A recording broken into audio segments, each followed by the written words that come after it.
Y puede además presumir de ser el último discípulo de Rafael Alberti. Manuel Francisco Reina, es un placer tenerte hoy aquí con nosotros. ¿Cómo estás? ¿Qué tal, Marta? Un placer con estos calores, pero bueno, lo llevamos con poesía, como se puede. Que no está nada mal. ¿Vas a ser mi cómplice en esta entrevista o no?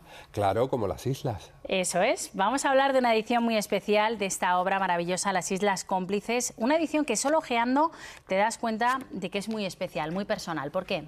Bueno, es una reedición en realidad revisada de El Toro Celeste, que es una editorial malagueña que está haciendo cosas muy bonitas, porque además en la edición se incorporan facsímiles, reproducción de facsímiles. Hay un prólogo muy hermoso de Elsa López, que fue la primera mujer en ser Premio Canaria de las Letras, por cierto, gran amiga, y que fue cómplice también de esta historia que está detrás de este libro, de Las Islas Cómplices. Hay una entrevista interesante que aporta información sobre lo mismo y sobre todo hay una vuelta a libros que a veces se pierden. Los premios son maravillosos, pero a veces las diputaciones, los ayuntamientos que los convocan hacen ediciones pequeñitas que no tienen difusión. Este libro tuvo mucha repercusión, curiosamente, en Hispanoamérica.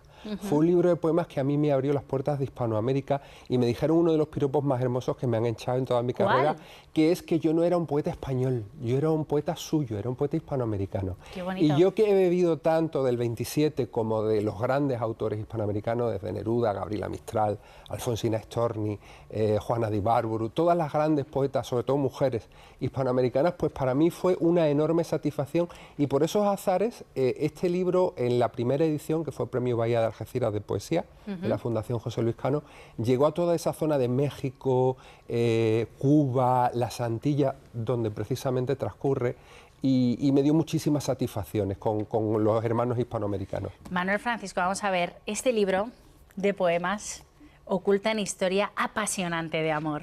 Cuéntamela. Bueno, este libro en realidad es como un diario de a bordo de una historia cómplice de amor. Nuestra querida Clara Montes, con la que he colaborado mucho en discos y en espectáculos, dice que a mí se me podría hacer la biografía a través de mis libros de poemas. Y es verdad, yo me trasluzco mucho en la poesía, ¿no?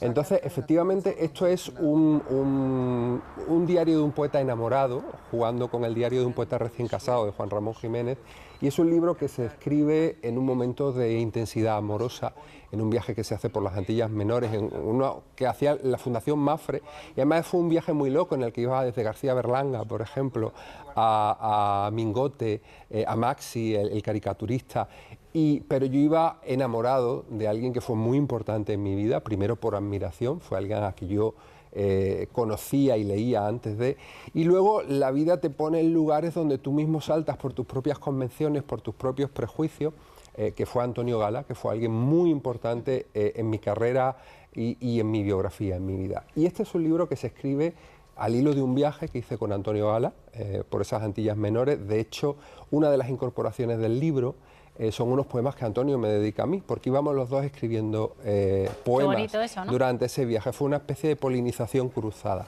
Bueno, has citado a Juan Ramón Jiménez, Antonio Gala. Yo te he presentado como el último discípulo de otro grande, Rafael Alberti. Es que con esa biografía tenías que ser poeta sí o sí. ¿Cómo era Rafael Alberti? Además tenemos ahí un libro maravilloso también y un centenario que queremos recordar de Marinero en Tierra. A mí me da pudor porque para mí son maestros. Yo siempre me relacioné mejor con los maestros que con los poetas de mi propia generación. Me sentía más cercano de esos maestros y Rafael Alberti, primero porque yo vivía entre Jerez y el Puerto de Santa María y tuve la suerte de conocerlo, fue alguien de una generosidad espléndida. Rafael fue siempre muy generoso.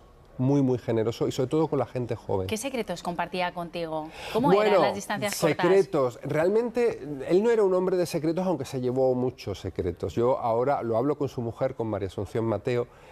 Hay veces que dice, ¿por qué no le preguntamos de esto? ¿Por qué no le preguntamos de aquello? Es que hay otro? textos inéditos todavía, Rafael Alberti, fíjense. Sí, de hecho en este libro se incluyen algunos poemas inéditos. Es un libro que se hace por el centenario del año pasado de la escritura de Marinero en Tierra.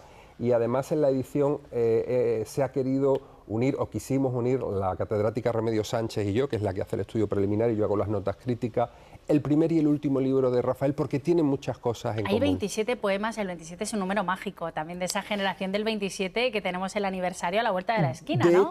De hecho, fíjate que en todas las biografías de Rafael Alberti pone que murió el día 28 y no es verdad.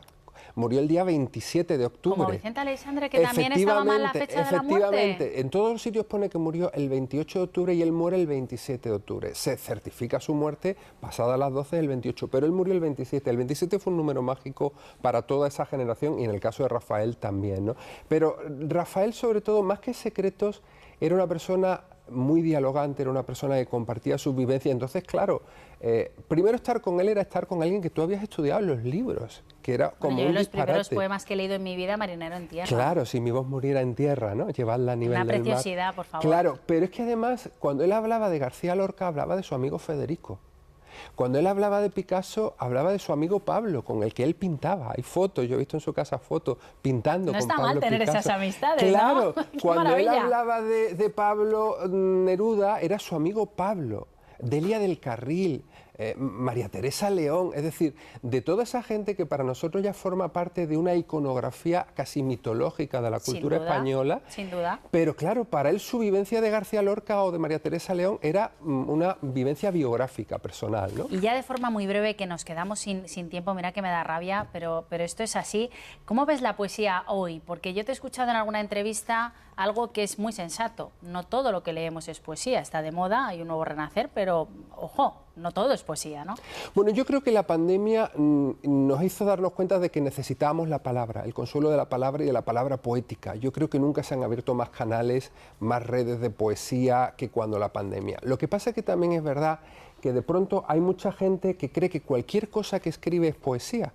Y las redes sociales han democratizado mucho el consumo de poesía, pero también lo han abaratado, lo han frivolizado. Y cualquier cosa, yo creo que está muy bien transgredir las normas, ¿no?, de los géneros, pero hay también que respetar la tradición, conocerla, y eso es lo que yo he hecho en falta hoy en la poesía más joven. Tal vez por eso me sigo entendiendo mejor con los maestros. Hay que mirar a esos referentes. Manuel Francisco Reina, gracias por ser mi cómplice en esta entrevista. Suerte con el libro. Marta. Lo leeré este verano. Gracias. Un placer.